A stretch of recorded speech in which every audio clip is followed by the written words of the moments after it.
Hello friends, welcome to my channel. હું રાઠોડ પાયલ તમને અર્થશાસ્ત્રને understand કરવામાં હેલ્પ કરીશ। એટલે કે કહેવાય છે ને કે અધૂરું છે ઈશ્વર બધું જ આપવા માટે, પણ આપણે ઊભા છીએ ચમચી લઈને દરિયો માંગવા માટે। એટલે કે ભગવાન છે એ તો બધું આપવા માટે પ્રિપેર છે કે તૈયાર છે, પરંતુ આપણે છે માંગીએ છીએ ઘણું બધું, પણ એટલે કે પાત્ર છે નાનું લઈએ છીએ। એટલે કે આપણું જે થિંકિંગ લેવલ હોય છે, આપણા જે ઉદ્દેશો હોય છે એને જ આપણે બ્રોડ નથી રાખતા, એટલે કે ટૂંકા રાખીએ છીએ કે ઓછા રાખીએ છીએ। પણ આપણે છે મહેનત કરશું, એટલે કે મહેનત આપણે કરવાની છે। ભગવાન તો બધું જ આપણને આપશે, સામેથી લઈને આપશે, પરંતુ મહેનત આપણી જોશે। ચલો, પ્રીવિયસ લેક્ચરમાં આપણે ધંધાકીય પર્યાવરણના લક્ષણો છે એમાં શું જોયું હતું, તો કે પહેલું આપેલ પરિસ્થિતિ, એટલે કે પરિસ્થિતિ છે એમાં કંઈ ચેન્જીસ કોઈ પણ વ્યક્તિ ના કરી શકે, એને કોઈ પણ બિઝનેસ પણ ના કરી શકે, એના અકોર્ડિંગ જ એને ડિસિઝન લેવા પડે છે। એટલે કે ધંધાકીય પર્યાવરણ એ કોઈ પણ ધંધા માટે એક પરિસ્થિતિ છે, કે તેથી ધંધાકીય સાહસ એ ધંધાકીય પર્યાવરણની એક આપેલી પરિસ્થિતિ તરીકે સ્વીકારવાનું છે। ધંધાકીય સાહસ તેમાં કોઈ પણ પ્રકારનો ફેરફાર કરી શકે નહીં, એટલે કે પરિણામે ધંધાકીય પેઢીએ તે પર્યાવરણને અનુરૂપ થાય તે માટે પોતાનો જ ધંધો એવી રીતે ગોઠવવાનો રહેશે। કે ધંધાકીય પર્યાવરણનો ખ્યાલ સમગ્રલક્ષી કહેવાય છે, કારણ કે તે સમગ્ર અર્થતંત્ર પર પોતાનો પ્રભાવ પાડે છે।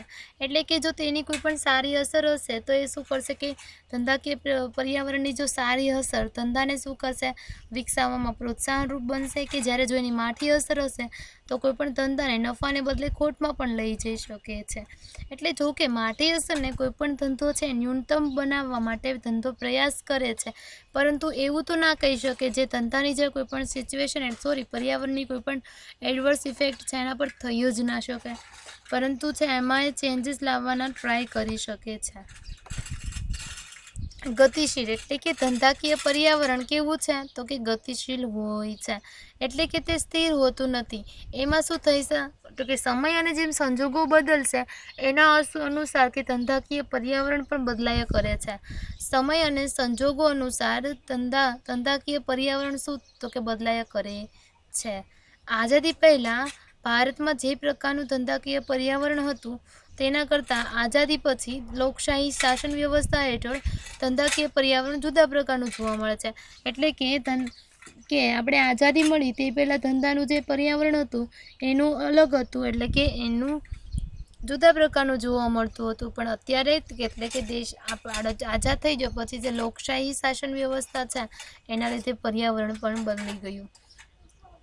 યુએસએ અને યુકે જેવી મૂડીવાદી દેશો, એટલે મૂડીવાદી દેશો એટલે એવું થશે કે કોઈ પણ બિઝનેસ છે અથવા તો કોઈ પણ બિઝનેસ છે પ્રોફિટ કરવાના હેતુથી ગમે ત્યારે છે એને બજારમાં આવી પણ શકે છે। એટલે કે એમાં ગવર્મેન્ટની કોઈ એટલી બધું શું કહેવાય ઇન્ટરફિયરન્સ હોતું નથી, એટલે કે ગવર્મેન્ટ એટલું બધું શું નથી કરતું, તો કે આવતી નથી ગવર્મેન્ટ, એટલું બધું એના પર કંટ્રોલ નથી રાખતી કરતાં સામ્યવાદની અસર ધરાવતા ચીન અને રશિયામાં। સામ્યવાદ એટલે શું થશે કે બધું સમાનતા રાખવાનું, જે કોઈ પણ આપણી જે કન્ટ્રીની જે પ્રોપર્ટી છે સંપત્તિ છે એને શું સમાન અધિકાર બધાનો હોવો જોઈએ, વન કાઇન્ડ્સ ઓફ એવું હતું થીમ એની। સામ્યવાદ છે એની જે શાસન વ્યવસ્થા ક્યાં જોવા મળે છે, ચીન અને રશિયામાં, કે જુદા પ્રકારનું પર્યાવરણ જોવા મળે છે, કારણ કે જેવી શાસન વ્યવસ્થા હશે તેવું પર્યાવરણ હશે। યુએસ અને યુકેમાં તો કે મૂડીવાદી દેશો છે, જ્યારે રશિયા અને ચીન છે એ સામ્યવાદ છે, તો કે બધેનું પર્યાવરણ અલગ અલગ જોવા મળે છે। મૂડીવાદી અર્થતંત્રમાં મુક્ત બજાર જોવા મળે છે, તો કે કોઈ પણ બિઝનેસ છે ઇઝીલી આવી શકે છે અને પણ જઈ પણ શકે છે। તો ચીન અને રશિયામાં બજાર તંત્ર સંપૂર્ણપણે મુક્ત હોતું નથી, એટલે કે એમાં સરકાર છે એનો વધારે હસ્તક્ષેપ હોય છે, અને તેટલા અંશે તે દેશોનું ધંધાકીય પર્યાવરણ મૂડીવાદી દેશો કરતાં જુદું જણાય છે। કે જેવું કોઈ પણ બિઝનેસ છે, કોઈ પણ ધંધો છે એનું પર્યાવરણ છે એ નક્કી કરશે, અથવા તો એની જે શાસન વ્યવસ્થા છે એ નક્કી કરશે કે કેવું ધંધાને છે એ અસર કરશે, એટલે કે કેવું પર્યાવરણ ધંધાનું રહેશે।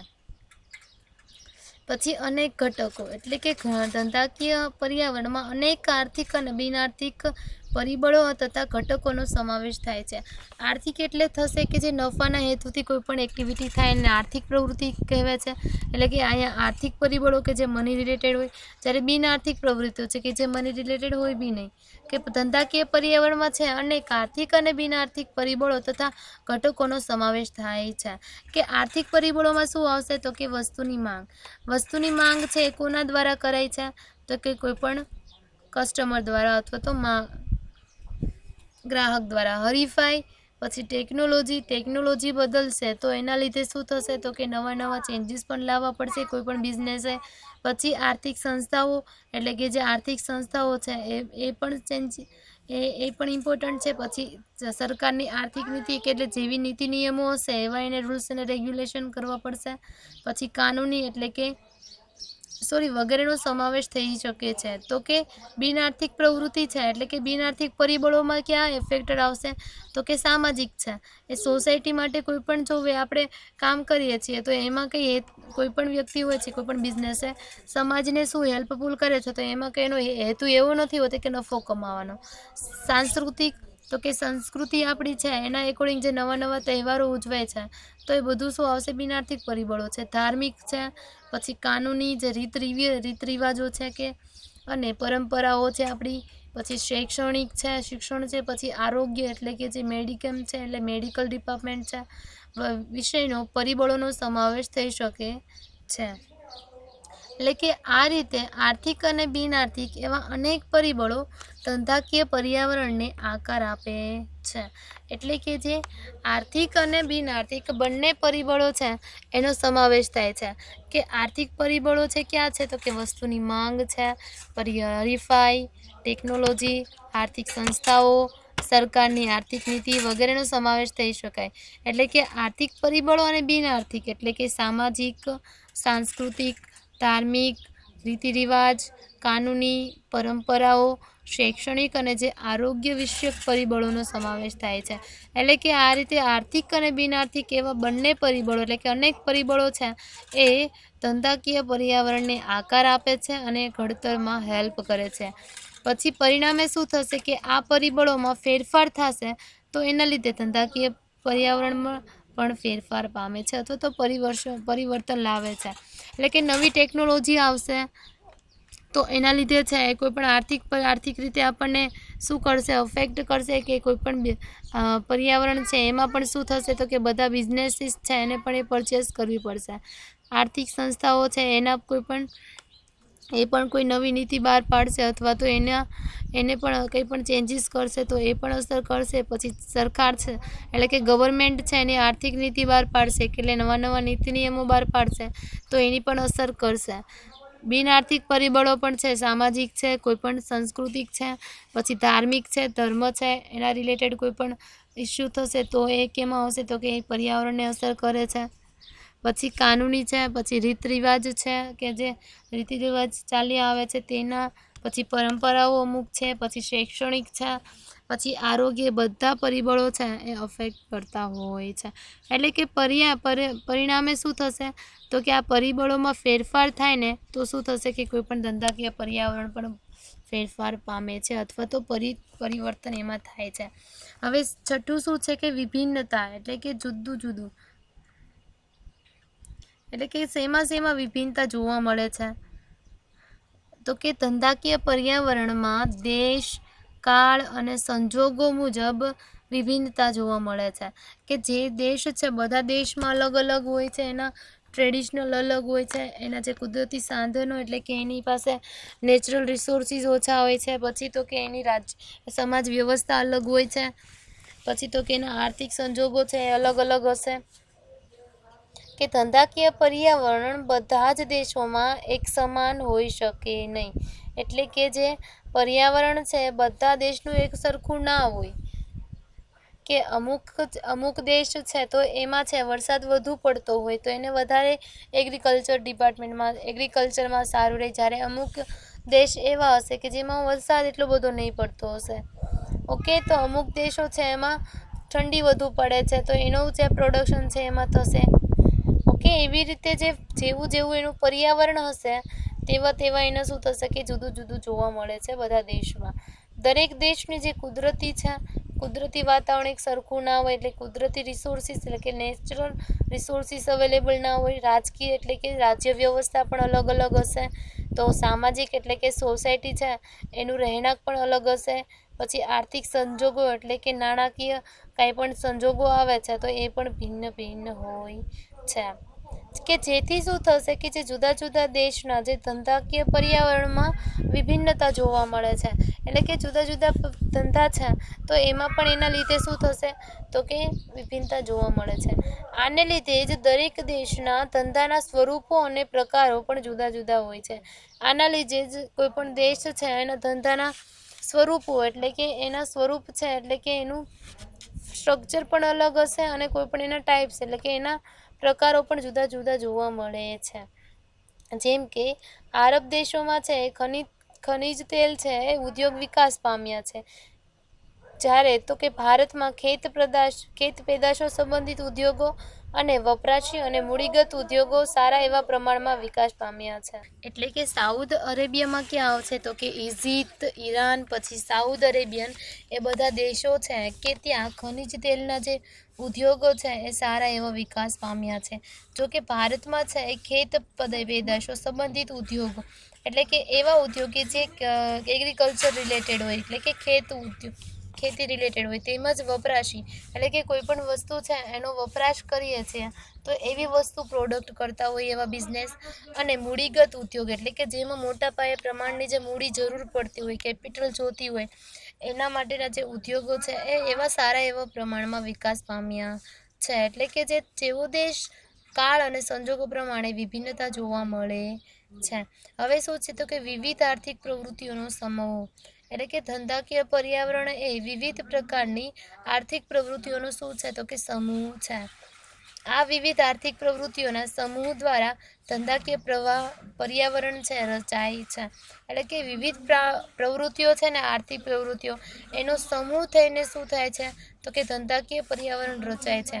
એટલે કે ખેતી છે એ પછી તો કે ઉદ્યોગ છે એટલે કે આર્થિક પ્રવૃત્તિઓ કે જેમાં મની રિલેટેડ હશે. એટલે કે ખેતીમાં પણ એનો પણ એમ એવો જ હોય છે કે વધારે ને વધારે સારું ઉત્પાદન કોઈ પણ ખેડૂત છે એટલે ઉદ્યોગ એટલે કે કોઈ પણ ધંધો છે એનો પણ હેતુ એવો જ હોય છે કે વધારે ને વધારે પ્રોફિટ અર્ન કરવાનો. એટલે કે ખેતી છે, ઉદ્યોગ છે, વ્યાપાર વાણિજ્ય છે કે એટલે જે બિઝનેસ રિલેટેડ હશે તે, વાહન અને સંદેશા વ્યવહાર છે એટલે કે ટ્રાન્સપોર્ટેશન છે, અને સંદેશા વ્યવહાર એટલે કે કમ્યુનિકેશન થ્રુ, બેન્કિંગ એટલે કે જે બેંક છે એ પણ શું કરે છે તો કે લોન ને એવું આપે છે, એના થ્રુ એ અર્ન કરે છે. વીમો એટલે કે શું થશે તો કે જે ઇન્સ્યોરન્સ છે તે, ઉર્જા શક્તિ, પછી સિંચાઈ કેટલી છે સિંચાઈ, પછી પાણી પુરવઠો, વીજળી, શિક્ષણ અને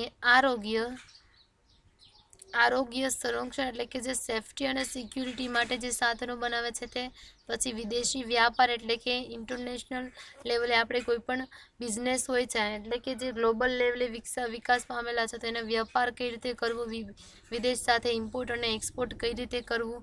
પછી સંશોધન અને વિકાસ એટલે કે સંશોધન કરવાનું, અત્યારે જે કોમ્પિટિશન એટલું છે તો આપણે એ પહેલાં રિસર્ચ કરવું પડે કે કઈ પ્રોડક્ટ છે એની કેવી કોઈ પણ ડિમાન્ડ છે એટલે કે એની માંગ કેવી છે પ્રોડક્ટની, પહેલાં એ રિસર્ચ એટલે કે સંશોધન કરવું પડશે.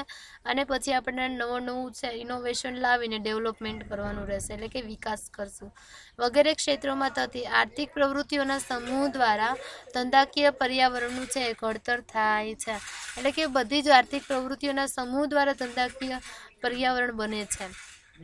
અર્થતંત્રમાં મુખ્ય ક્ષેત્રો અને પેટા ક્ષેત્રોમાં થતી અનેકવિધ આર્થિક પ્રવૃત્તિઓ ધંધાકીય પર્યાવરણનું સ્વરૂપ નક્કી કરે છે કે ધંધાકીય પર્યાવરણ છે એનું સ્વરૂપ કેવું છે. ધંધાકીય પર્યાવરણનું સ્વરૂપ નક્કી કરે છે. ધંધાકીય પર્યાવરણની રચનામાં અર્થતંત્રના બધા જ ક્ષેત્રોમાં થતી આર્થિક પ્રવૃત્તિઓ મહત્વનો ભાગ ભજવે છે. એટલે કે જે અર્થતંત્રમાં જે બધી જ પ્રકારની જે પ્રવૃત્તિઓ થાય છે ને એનો સમાવેશ ક્યાં થાય છે તો કે ધંધાકીય પર્યાવરણમાં આર્થિક પદ્ધતિ તરીકે. એટલે કે દેશમાં કેવા પ્રકારની આર્થિક પદ્ધતિ અપનાવવામાં આવે છે તેના આધારે જ ધંધાકીય પર્યાવરણ છે એનું સ્વરૂપ નક્કી થતું હોય છે. એટલે કે કેવા પ્રકારની છે આર્થિક એટલે કે જો આર્થિક પદ્ધતિ છે કેવી છે કે મૂડીવાદી દેશો હોય છે તો એના કરતાં સામ્યવાદ દેશની અસર હેઠળના દેશોમાં અને મિશ્ર અર્થતંત્ર ધરાવતા ભારતમાં ધંધાકીય પર્યાવરણ જુદા સ્વરૂપનું હોય છે. એટલે કે મૂડીવાદી દેશો હોતે સામ્યવાદ હશે, પછી તો કે મિશ્ર અર્થતંત્ર હશે. તો આ ત્રણેય છે તો એના અલગ અલગ બધા દેશો છે એક સરખું જ વ્યવસ્થા સંભાળતા નહીં હશે. એટલે કે એક વ્યવસ્થા છે રાજ્ય વ્યવસ્થા નહીં સંભાળે એટલે કે અપનાવતા હશે, પરંતુ તેની અલગ અલગ હશે. તો એના લીધે ધંધાનું જે પર્યાવરણ છે એ પણ અલગ એનું સ્વરૂપ જોવા મળવાનું.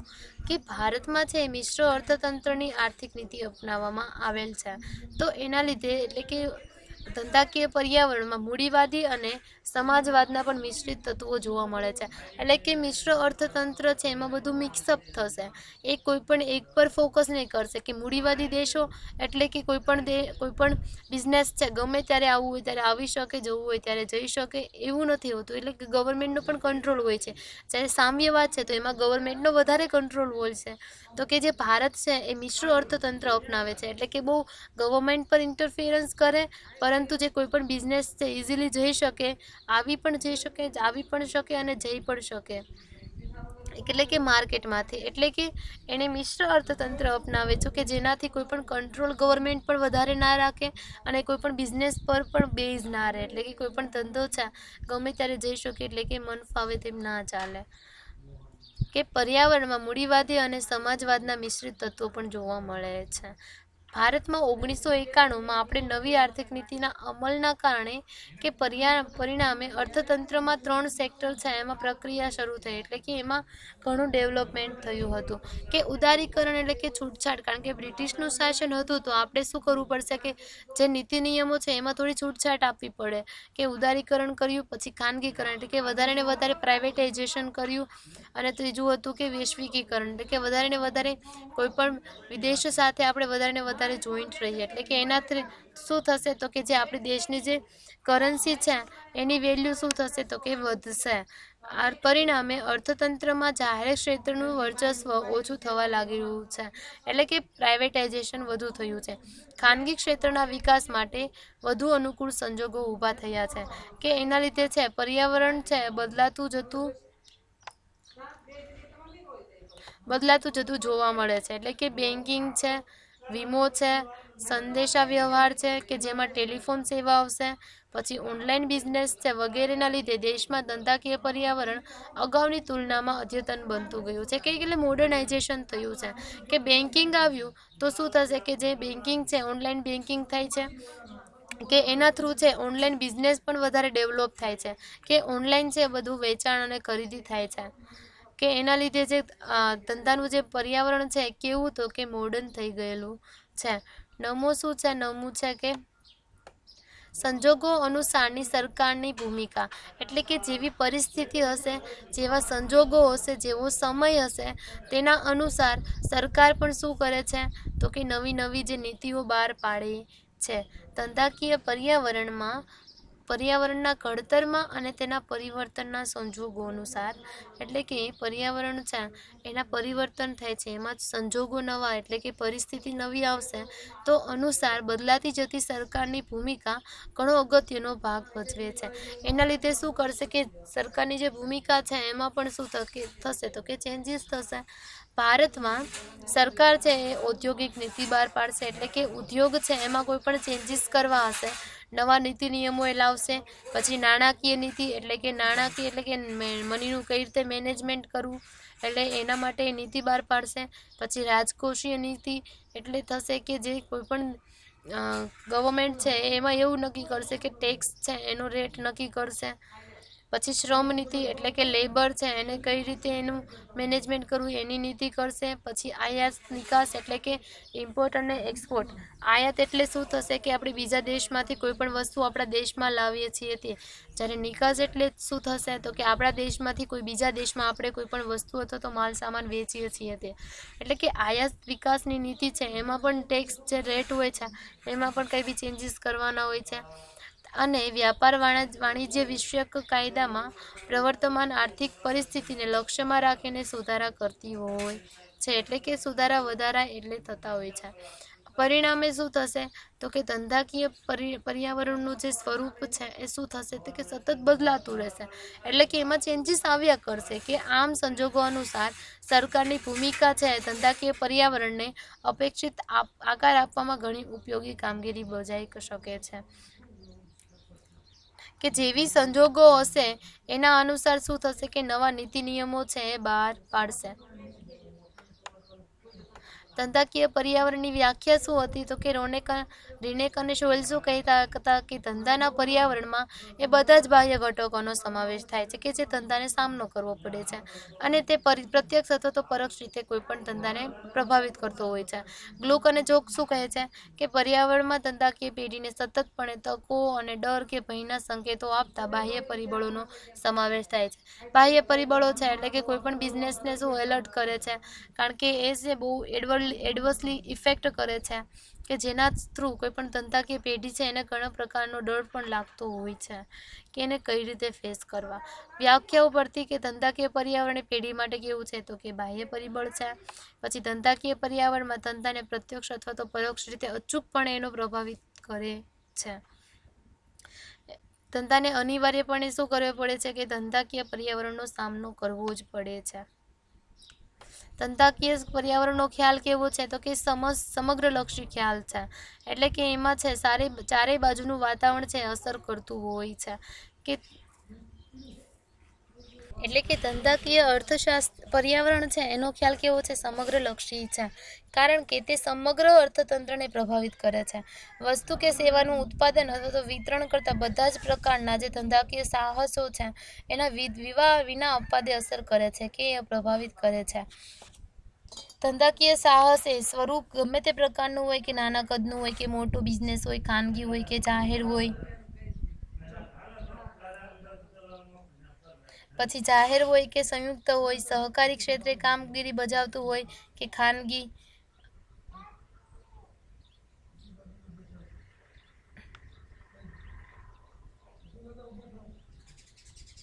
ભાગીદારી હોય કે સંયુક્ત મૂડી કંપની હોય છે, તો કે શ્રમ પ્રધાન છે, કોઈ પણ મૂડી પ્રધાન છે કે જ્ઞાન પ્રધાન ધંધો છે, પરંતુ એ બધાને શું કરવું પડે છે તો કે ધંધાકીય જે પર્યાવરણ છે એને અસર અચૂકપણે થાય છે. કોઈ પણ ધંધાને ધંધાકીય જે પર્યાવરણ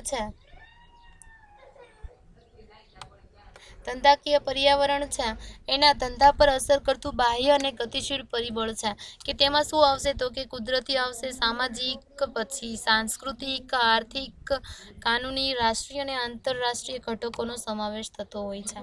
હવે લક્ષણો ક્યાં ક્યાં છે તો કે આપેલ પરિસ્થિતિ એટલે કે પરિસ્થિતિ છે એને ફેસ કરવી જ પડી છે કોઈ પણ બિઝનેસને, એટલે કે કોઈ પણ એમાં ફેરફાર ના કરી શકે કે જેવી પરિસ્થિતિ હશે તેવી પરિસ્થિતિ કોઈ પણ બિઝનેસે સ્વીકારવી પડશે અને એના અનુરૂપ છે એ પોતાનો ધંધો ગોઠવવો પડશે.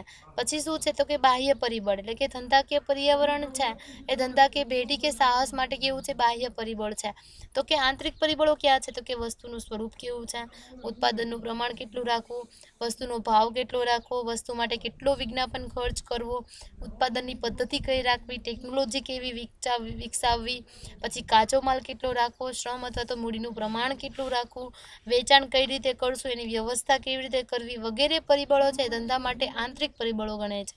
એટલે કે જે આંતરિક પરિબળો છે એમાં કોઈ પણ પેઢી છે એના પર કાબુ હોય છે, એટલે કે ધારે તે રીતે અને ધારે ત્યારે તેમાં ફેરફાર એટલે કે ચેન્જીસ કરી શકે છે. પરંતુ જે ધંધાકીય પર્યાવરણ છે એને બાહ્ય પરિબળ કહેવાય છે, તે માટે એના પર પેઢીનો કોઈ પણ કાબુ હોતો નથી, એટલે કે એને બદલી પણ શકતી નથી. હવે શું છે તો કે સમગ્ર લક્ષી એટલે કે જે ધંધાકીય પર્યાવરણનો ખ્યાલ કેવો છે તો કે સમગ્ર લક્ષી કહેવાય છે, કારણ કે સમગ્ર ક્ષેત્રનો અર્થતંત્ર પર તેનો પ્રભાવ પડે છે. એનો સારો પણ પ્રભાવ પડે છે, જો સારો પ્રભાવ પડશે તો કોઈ પણ બિઝનેસને બેનિફિટ થશે એટલે કે પ્રોફિટ થશે, જ્યારે કોઈ પણ માઠી અસર થશે તો એના લીધે શું થશે કે તેને ખોટ પણ ભોગવવી પડશે. એટલે કે ધંધાકીય પર્યાવરણની સારી અસર ધંધાને વિકસાવવામાં પ્રોત્સાહન કરે છે કે જ્યારે માઠી અસર ધંધાને નફાને બદલે ખોટમાં પણ લઈ જઈ શકે છે. એટલે કે જે માઠી અસર એટલે કે જે એડવર્સ ઇફેક્ટ છે એને આપણે ન્યૂનતમ એટલે કે ઓછામાં ઓછી બનાવવાના ધંધો યસ કરી શકે છે, પરંતુ એને રિમૂવ કરી શકતા નથી. ગતિશીલ એટલે કે ધંધાકીય પર્યાવરણ કેવું છે? ગતિશીલ છે, એટલે કે સ્થિર નથી. જેવી રીતે સમય અને સંજોગો બદલાય છે તેવી રીતે ધંધાનું પર્યાવરણ પણ શું છે કે બદલાય કરે છે. જ્યારે આઝાદી પહેલાં ભારતનું જે ધંધાનું જે પર્યાવરણ હતું એ અલગ હતું, ને આઝાદી પછી પણ એ લોકશાહી શાસન વ્યવસ્થા આવી તો એના જ પ્રમાણેનું જુદું છે. એટલે કે યુએસએ અને યુકેમાં છે મૂડીવાદી દેશો છે તો એ છે એની અર્થ એટલે કે એનું ધંધાકીય પર્યાવરણ અલગ હશે. જ્યારે સામ્યવાદ છે ક્યાં છે તો કે રશિયા અને ચીનમાં છે તો એનું ધંધાનું પર્યાવરણ અલગ હશે. મૂડીવાદી અર્થતંત્રમાં મુક્ત બજાર તંત્ર હોય છે કે ઇઝીલી કોઈ પણ બિઝનેસ જઈ આવી શકે છે, એમાં કોઈ ગવર્મેન્ટ છે ઇન્ટરફેર નથી કરતા. ચીન અને રશિયામાં બજારતંત્ર સંપૂર્ણપણે મુક્ત નથી, એટલે કે સરકાર છે એનો હસ્તક્ષેપ બધું જોવા મળે છે કે તેટલા અંશે તે દેશોનું ધંધાકીયનું પર્યાવરણ મૂડીવાદી દેશો કરતાં જુદું જણાય છે. એટલે કે બધાનું જે પર્યાવરણ છે અલગ અલગ છે. અનેક ઘટકોમાં શું આવશે તો કે બિનઆર્થિક અને આર્થિક પરિબળોનો સમાવેશ થાય છે. પરિબળો અથવા તો ઘટકોનો સમાવેશ થાય છે કે આર્થિક પરિબળોમાં શું થશે કે વસ્તુની માંગ કેટલી છે, હરીફાઈ, ટેકનોલોજી, આર્થિક સંસ્થાઓ, સરકારની આર્થિક નીતિ વગેરેનો સમાવેશ થાય છે. જ્યારે બિનઆર્થિક પરિબળોમાં તો કે સામાજિક, સાંસ્કૃતિક, ધાર્મિક, કાનૂની, રીત રિવાજ, પરંપરાઓ, શૈક્ષણિક અને આરોગ્ય વિષયક પરિબળોનો સમાવેશ થાય છે. આ રીતે જે આર્થિક અને બિનઆર્થિક પરિબળો છે ધંધાકીય પર્યાવરણને આકાર આપવા માટે અથવા તો ઘડતર માટે ઇમ્પોર્ટન્ટ છે. એટલે કે એમાં જે પરિબળોમાં ફેરફાર થશે તો શું થશે કે ધંધાકીય પર્યાવરણ પણ શું થશે? બદલાવ થશે. વિભિન્નતા એટલે કે બધા દેશમાં છે એની વ્યવસ્થા અલગ છે, એનો સમય અલગ બધા ધંધાકીય પર્યાવરણમાં દેશ છે એનો સમય છે એના સંજોગો મુજબ શું જોવા મળે છે તો કે એની વિભિન્નતા એટલે કે અલગ અલગ જોવા મળે છે.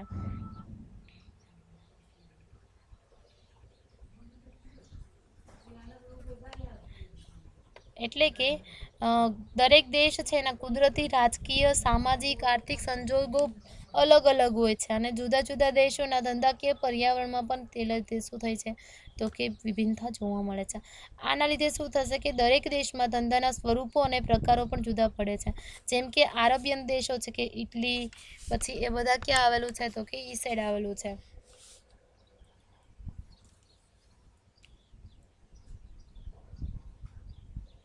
ઇટલી નહીં આવશે, ઇજિપ્ત, ઈરાન, પછી સાઉથ અરેબિયન એ બધા એમાં આવશે કે ત્યાં જે ખનિજ તેલ છે એનો વિકાસ પામ્યો છે.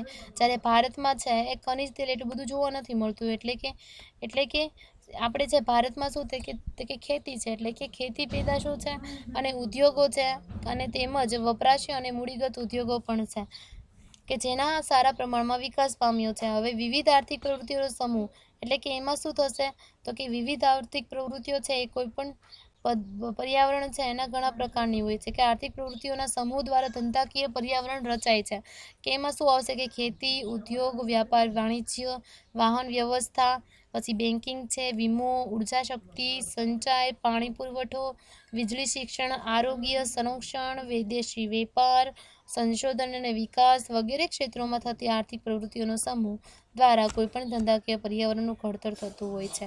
આના જે મુખ્ય ક્ષેત્રો અને પેટા ક્ષેત્રો છે એમાં થતી અનેકવિધની જે આર્થિક પ્રવૃત્તિઓ છે એ ધંધાકીય પર્યાવરણનું સ્વરૂપ નક્કી કરે છે. પછી છે આઠ કે એટલે કે આઠમું છે આર્થિક પદ્ધતિ. આર્થિક પદ્ધતિ છે એમાં શું છે કે તે દેશમાં કેવા પ્રકારની આર્થિક પદ્ધતિ અપનાવવામાં આવે છે તેના આધારે ધંધાકીય પર્યાવરણનું સ્વરૂપ નક્કી થતું હોય છે કે બધા દેશો છે એને અલગ અલગ આર્થિક નીતિ અપનાવતા હોય છે. મૂડીવાદી દેશો છે તો એના કરતાં જે સામ્યવાદ દેશ છે એના હેઠળના દેશો અને મિશ્ર અર્થતંત્ર ધરાવતા ભારતમાં ધંધાકીય પર્યાવરણ જુદા સ્વરૂપનું જોવા મળે છે. ભારતમાં મિશ્ર અર્થતંત્રની આર્થિક પદ્ધતિ અપનાવવામાં આવેલ હોવાથી કોઈપણ ધંધાકીય પર્યાવરણમાં મૂડીગત અને સમાજવાદના મિશ્ર તત્વો જોવા મળે છે. એટલે કે મિશ્ર અર્થતંત્ર છે એટલે કે સમાજવાદ અને મૂડીવાદ બંનેનો છે એ મિક્સઅપ પણ આપણામાં જોવા મળે છે. એટલે કે અમુક તત્વો પણ એમાં જોવા મળે છે ફેક્ટર. ભારતમાં 1991થી જે નવી આર્થિક નીતિના પ્રમાણે અર્થતંત્રમાં ઉદારીકરણ થયું છે એટલે છૂટછાટ મળી છે, એટલે કે પછી પ્રાઇવેટાઇઝેશન પણ થયું છે અને ગ્લોબલાઇઝેશન એટલે કે વૈશ્વિકીકરણ વધારે ને વધારે ફોરેનની કન્ટ્રી સાથે કનેક્ટેડ રહે કે જેનાથી કોઈપણ આપણા દેશનો જે વ્યાપાર વધશે તો શું થશે કે જે આપણી કરન્સીની વેલ્યુ છે એ વધશે.